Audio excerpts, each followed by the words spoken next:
Assalamualaikum warahmatullahi wabarakatuh. Saya Lazuardi Atsafarensia akan mempresentasikan mengenai artikel saya dalam pembahasan tugas daring PPKN.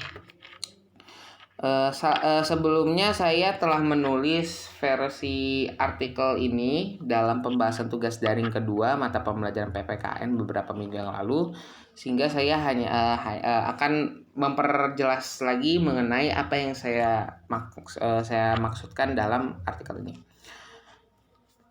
Berbagai pelanggaran hak dan kewajiban sebetulnya sudah sering terlihat di dalam kehidupan kita. Contoh nyata seperti mencuri, menganiaya, merampok, ataupun melakukan berbagai tindak kejahatan kriminal merupakan salah satu bentuk pelanggaran hak karena telah mengganggu kenyamanan dan keamanan sesama manusia.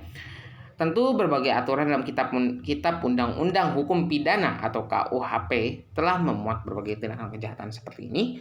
Namun apabila pengawasan dari pihak kepolisian dan juga masyarakat tidak ketat, berbagai tindakan kejahatan seperti ini pasti akan terus terjadi dan marak.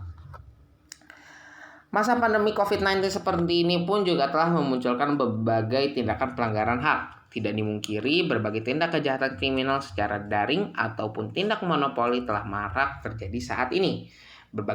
Beberapa bulan lalu contohnya, terjadi beberapa tindakan penimbunan alat pelindung diri seperti masker mengakibatkan ketidakstabilan harga melalui tindakan monopoli. Tindakan monopoli masker ini pada awalnya itu terjadi pada sekitar bulan Maret awal, itu di saat pengumuman awal adanya pandemi COVID-19 di Indonesia. Di saat itu terjadi berbagai penimbunan alat pelindung diri kesehatan atau APD, yaitu masker, di mana penimbun ini sengaja membeli barang secara masif untuk dijual kembali. Saya pun juga memiliki beberapa bukti orang-orang yang melakukan tindakan itu di sosial media. Tindakan ini tentu merugikan halayak umum dan meningkatkan keresahan masyarakat. Di lain pihak, si penimbun telah memakai haknya secara semena-mena dengan menimbun barang secara sengaja untuk dijual dengan harga yang lebih mahal di saat waktu yang begitu kritis. Ya, seperti yang saya telah sebutkan tadi dan telah jelaskan. Selain itu, tindak kriminalitas secara daring juga marak terjadi. Berbagai kabar hoaks, provokatif, serta konspirasi beredar di masyarakat. Kebingungan dan kekhawatiran semakin melanda, mengakibatkan situasi yang tidak pasti berakibat pada munculnya perasaan skeptis masyarakat. Tentu hal ini dapat berdampak buruk pada berbagai sektor.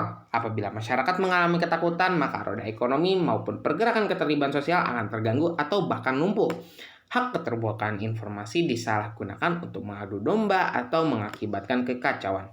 Tindakan kriminal seperti ini, seperti kabar hoax ini sampai sekarang masih sering terjadi, terutama di bidang terutama berita konspirasi itu juga sering didengar oleh banyak masyarakat, mengakibatkan adanya perasaan kebingungan. Disinilah yang mengakibatkan peran kebingungan itu menjadi berbahaya dalam penanganan pandemi COVID-19 saat ini.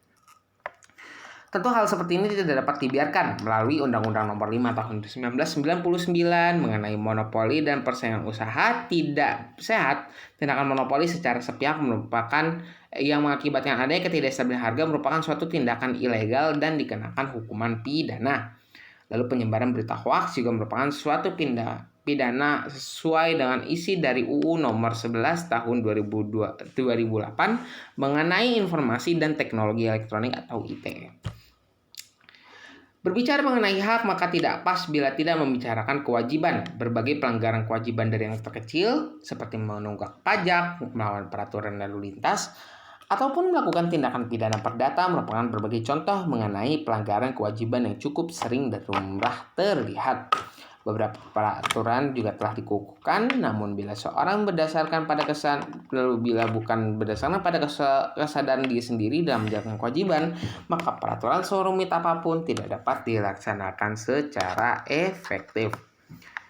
Sebagai contoh pada masa kini selama pandemi COVID-19 ialah penerapan pembatasan sosial berskala besar atau PSBB.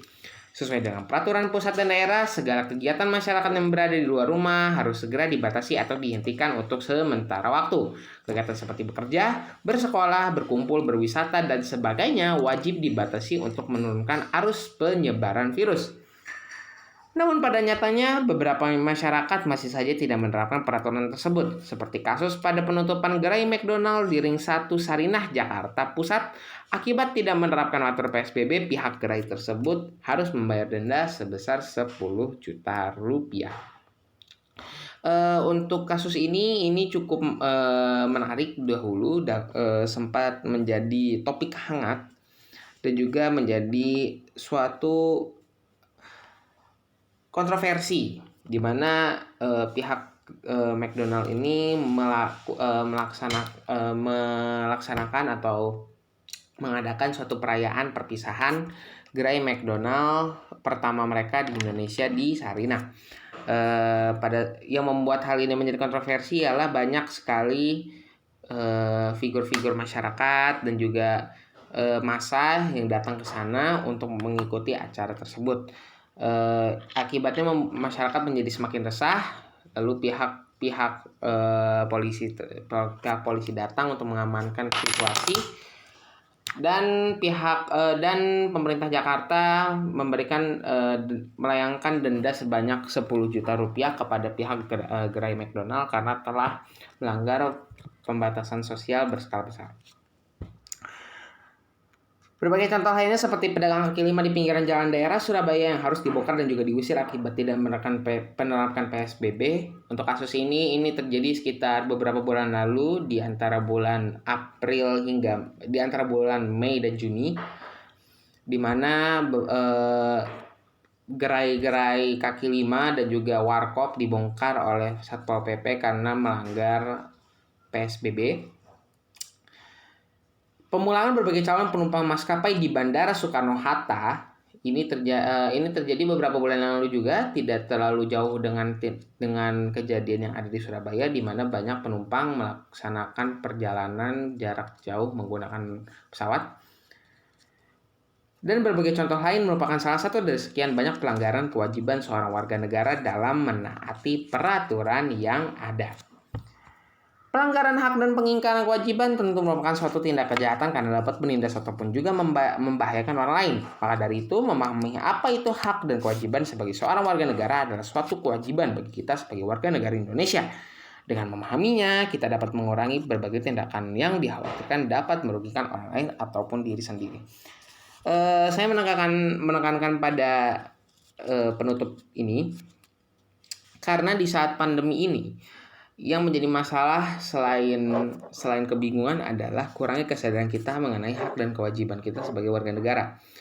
Kita saat ini terlalu terlena dengan hak yang kita miliki sehingga mengakibatkan kewajiban kita sebagai warga negara harus dilewati. Ini sebetulnya tidak jauh juga dikarenakan adanya kebingungan pada masyarakat, di mana jika masyarakat semakin bingung, maka akan memunculkan sikap ignorance atau ketidakpedulian. Jika sikap bingung masyarakat ini yang dilandasi dari sikap skeptis lalu menjadi sikap acuh tak acuh atau ignorance, maka yang terakhir adalah masyarakat akan semakin susah diatur. Disinilah peran masyarakat, disinilah peran hak dan kewajiban itu dimulai, di mana masyarakat harus memahami betul apa yang menjadi hak dia dan apa yang menjadi kewajiban dia. Dengan melaksanakan kewajibannya sebagai warga negara, yaitu menaati adanya PSBB, tentu pandemi ini akan lebih cepat selesai. Karena jika setiap masyarakat mematuhi kewajiban yang ia lakukan, maka keefektifan dalam penanganan pandemi ini akan lebih cepat dan juga lebih mudah. Tapi kembali lagi kepada regulasi pemerintah dan juga sikap pemerintah dalam